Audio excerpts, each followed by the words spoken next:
খুলনার এরশাদ শিকদারের কথা আপনাদের মনে আছে নিশ্চয়ই। তিনি ছিলেন একজন কুখ্যাত অপরাধী ও সিরিয়াল কিলার। খুন, অত্যাচার, চুরি ডাকাতি ও অন্যান্য নানা অপরাধের জন্য তিনি কুখ্যাত ছিলেন।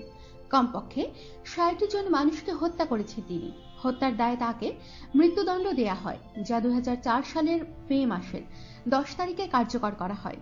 প্রথম জীবনে এই এরশাদ শিকদার কুলি হিসেবে কাজ করলেও নিজ বাহিনী নিয়ে রামদা দিয়ে কুপিয়ে মানুষ হত্যা করতেন। আবার মানুষের মাংস নিজের সুইমিং পুলে মাগুর মাছকে খাওয়াতেন বলেও কথিত আছে। মানুষ হত্যায় এরশাদ শিকদারের লোমহর্ষকতাকেও পেছনে ফেলেছেন বগুড়ার সন্ত্রাসী মতিন সরকার। ক্ষমতাসীন দলের একটি সহযোগী সংগঠনের জেলা পর্যায়ের নেতা হয়ে রাতারাতি বনে যান অগাধ সম্পদের। কাঁচা টাকার মোহে হিংস্র অমানুষ হয়ে ওঠেন মতিন সরকার। বিভিন্ন অনুসন্ধানে জানা গেছে, ক্ষমতার লোভে মানুষ খুন করতে পিছপা হননি মতিন সরকার। নিজ পরিবারের মধ্যেই ৪২ জন কসাই রয়েছে তার, যাদেরকে মতিন ইশারা দিলেই মানুষ খুন করে আসতো। তারা খুন করার সময় কে কত প্রভাবশালী লোক তা ভেবেও দেখতো না। একথা বগুড়ার মানুষের কাছে দম্ভ করে মতিন নিজেই বলে বেড়াতেন। খোঁজ নিয়ে জানা গেছে, মতিন সরকার শুধু লোক দিয়ে খুন করিয়েই ক্ষান্ত হন না, খুব বেশি কারো উপর রেগে গেলে প্রকাশ্য দিবালোকে ফিল্মের স্টাইলে কুপিয়ে প্রতিপক্ষকে হত্যা করতেন তিনি।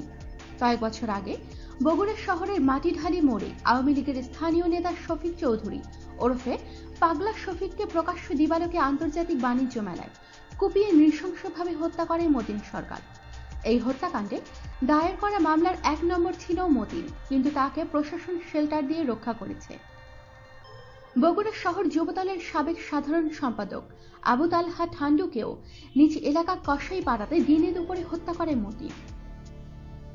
মতিনের হাতে সবচেয়ে নৃশংস হত্যার শিকার হন শহর যুবদলের কর্মী ইমরান হোসেন। সুঠাম দেহের অধিকারী ও শক্তিশালী ইমরানের বাড়িতে গিয়ে হত্যা করার সময় জোর জবরদস্তির এক পর্যায়ে কিছুটা আঘাত পান মতিন সরকার। তারপর ইমরানকে লোকজন নিয়ে এমনভাবে কুপিয়ে হত্যা করা হয়, যারা তার লাশ দেখেছেন তারা শিউরে উঠেছেন। কমপক্ষে ১৬ ফালা করা হয় ইমরানের লাশকে। উল্লেখ্য, বগুড়াতে সম্প্রতি মেয়েকে ধর্ষণের পর মা সহ মেয়েটিকে ন্যাড়া করে দেওয়ার অপরাধে গ্রেফতার হয়েছেন মতিন সরকারের ছোট ভাই তুফান সরকার। এরপর থেকেই থলের বিড়াল বেরিয়ে আসতে শুরু করে বড় ভাই মতিন সরকারের। সরকারি দল করা এবং টাকা দিয়ে প্রশাসনকে ম্যানেজ করে পুলিশের খাতায় পলাতক হলেও দিব্যি ঘুরে বেরিয়েছেন বগুড়াতে। কায়েম করেছিলেন ত্রাসের রাজত্ব। ঘটনার পর কয়েকদিন নিজ বাড়িতে থাকলেও মঙ্গলবার দিবাগত রাত থেকে তিনি পলাতক আছেন। আমাদের সাথেই থাকুন, সাবস্ক্রাইব করুন।